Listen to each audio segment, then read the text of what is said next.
عالسلامة. مرحبا بكم الناس الكل.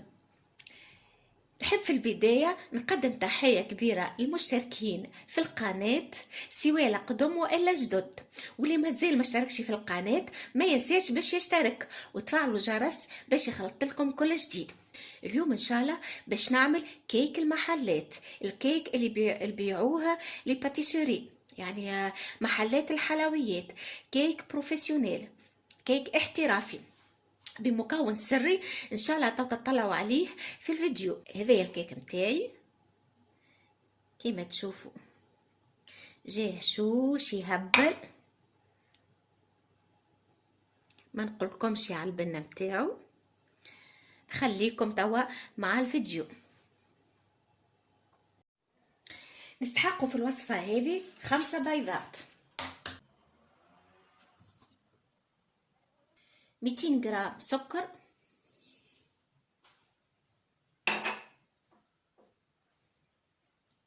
200 مليلتر زيت نباتي،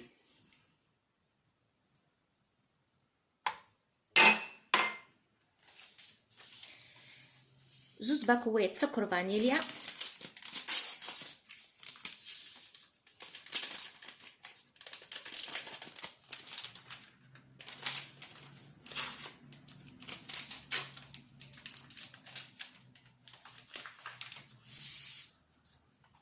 باك ونص خميره كيميائيه 15 جرام،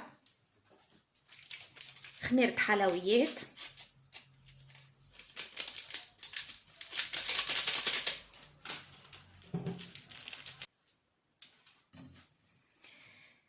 أربعمية وخمسين جرام دقيق،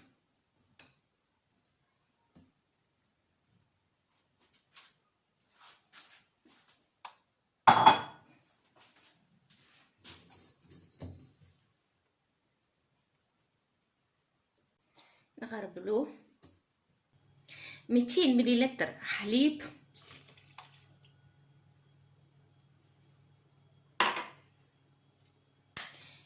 والمكون السري هو الجيلك او المحسن.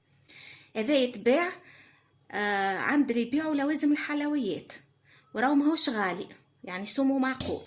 كيما تراو الكيك هذا سهل برشا، تخلطوا كل شيء مع بعضه، ما تقعدوش تربطوا العظم وحده والبياض وحده والاصفر وحده، سهل ماهل. الكيك هذا هو كيك المحلات، معنا لي باتيسيري هكا يخدموا الكيك نتاعهم، معنا احترافي.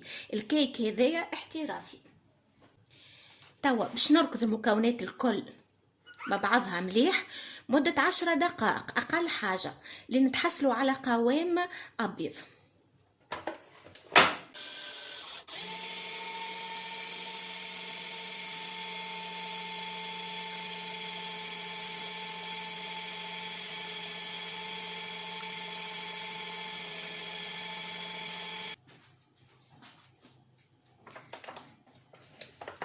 هذا القوام اللي حشتنا بيه.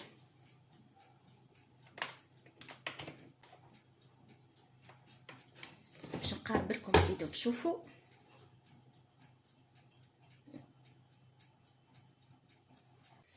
هذا القوام هاو كيفاش يكون هكايا. شوفوا اللهم صلي على النبي محلاه تبارك الله. توا باش ناخذ المول، باش ناخذ بقى الكيك مسحته بزيت ورشيته بشويه دقيق، باش نصب فيها الميلانج نتاعي. نخليه نعبيه اكثر من نص بشويه، يعني تخليه كان ربع السباس فارغ. باش نوريكم كيفاش.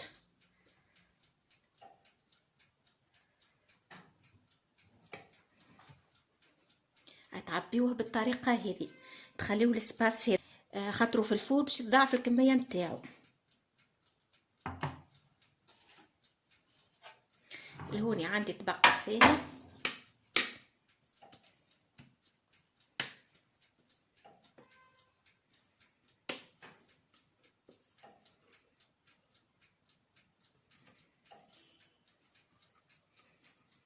ليمول متاعي راهم كبار شويه.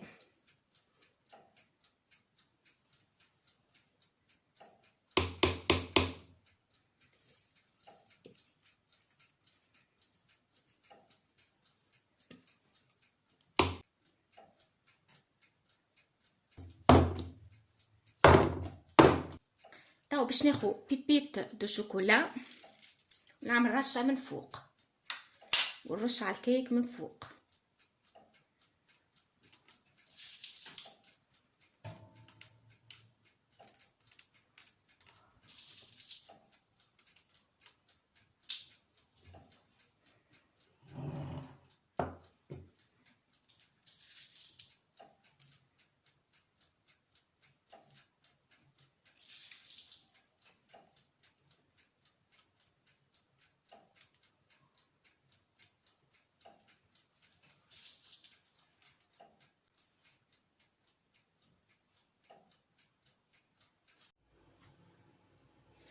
هذايا الكيك بعد ما خرجته من الفور خليته يطيب على 160 درجة مدة 35 دقيقة. بالطبيعة نتوما والفرن متاعكم كي تشوفوا الكيك احمر تطفيوا عليه. انا احمر لي شوية نضج لي شوية، سيت عليها شوي. توا باش نخرج الكيك تاعي. بالطبيعة ما تخرجوه من القالب كان ما يبرد مليح. بسم الله.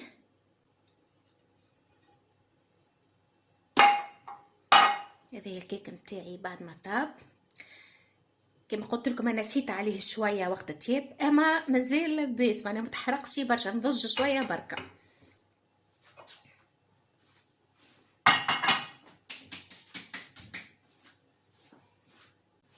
توا باش نقصو ونشوفوه من داخل كيفاش جاء.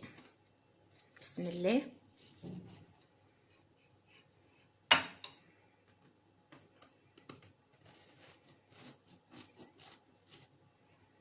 بسم الله ما شاء الله، اللهم صل على النبي. جاه شوش يهبل.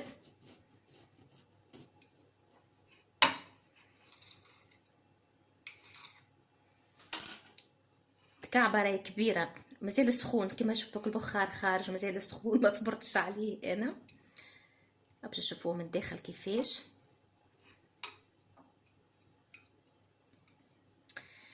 هذاك فيه جاني من داخل، شوفوا كتراوه ولا هشاشه، راه مازال سخون شويه ما شاء الله. جا طايب في حقه صحيح، ناضج شويه من اللوطه اما هو طايب راه.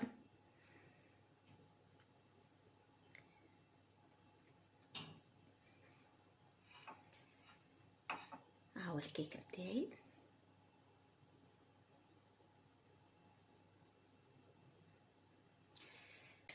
ان شاء الله وصفه اليوم عجبت. ما تنساوش باش تشتركوا في القناه وتفعلوا الجرس باش يوصلكم كل جديد، وملتقانا ان شاء الله في فيديوهات جايه باذن الله. الى اللقاء وبسلامه الناس الكل.